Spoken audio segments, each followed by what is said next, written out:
uh, pair of men's pajamas the whole time I was there. This is a sound room, and they would put you in there to check your various reactions and sounds, and actually it was so quiet in there you could hear your own heartbeat. It was kind of interesting. Quite a interesting experience, and yeah, right. Quite a classy outfit. Oh, sure. Oh, this is just a simple treadmill test that they gave you at the Brooks Aerospace Medicine School. It, of course, they made it go faster and faster and steeper to see how long you could undergo the physical activity. And I have to say, in all of these, you're just grinning and looking like you're having a blast. Oh, I was. I just had a great time. Really great time. This was kind of interesting. They were trying to show me and test me underwater because of the buoyancy advantage you have. Your body is weighs a lot less, so to speak, underwater, like 90% less.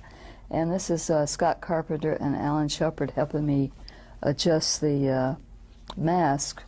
The interesting thing about it is I don't swim. I never have. I'm not particularly afraid of water, but I don't swim. But I didn't dare tell them.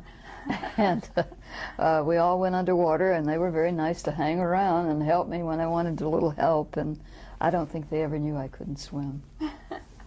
But it wasn't the most exciting thing that I did, I'm afraid.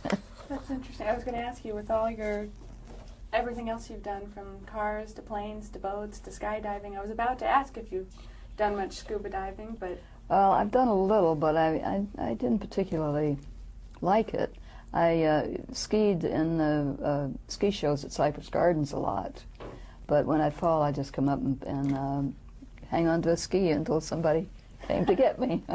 So I never really learned how to swim.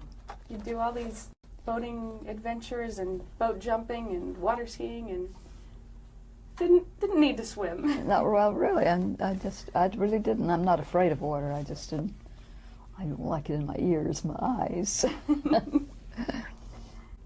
This was long before America ever flew anyone into space, before Shepard's flight at the Cape, and Wally Schirra and Deke Slayton, the late Deke Slayton, they were showing me what a capsule looks like when it comes back or when it lands and is recovered, in order to find out what sort of damage they could expect on an actual flight. Recovering these test flights helped them a great deal, technically.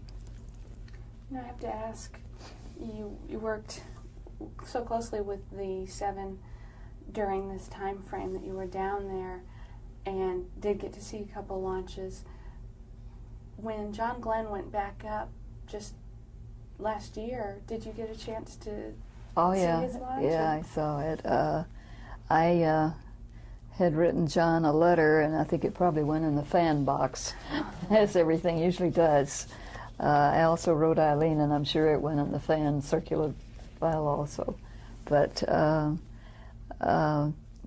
yeah, I was here for John's flight, and I also was interviewed for a magazine article about that time, and I said, if John needs an old lady for a backup, I'll be there in a heartbeat for him. But unfortunately, I didn't get the chance. He did a great job on his flight, really did. This picture is Wally Schirra and Alan Shepard showing me the orbital air bearing simulator, which is similar to, not in appearance, but the purpose is similar to a link trader for a regular pilot. And this is what they eventually used to practice in for their actual flights. Again, you all look like you're having a blast. Yeah, it was a very exciting time. This was a shot that was considered for the cover of Look, but for some reason they really desired to show the one where my hair looked so badly. This, I think, was my favorite shot in the helmet. And the helmet fit pretty good, too. I've had a lot of different kinds of helmets, from early days of flying of cloth helmets to skydiving helmets to boat helmets. This was really kind of my favorite, but I didn't get to keep it.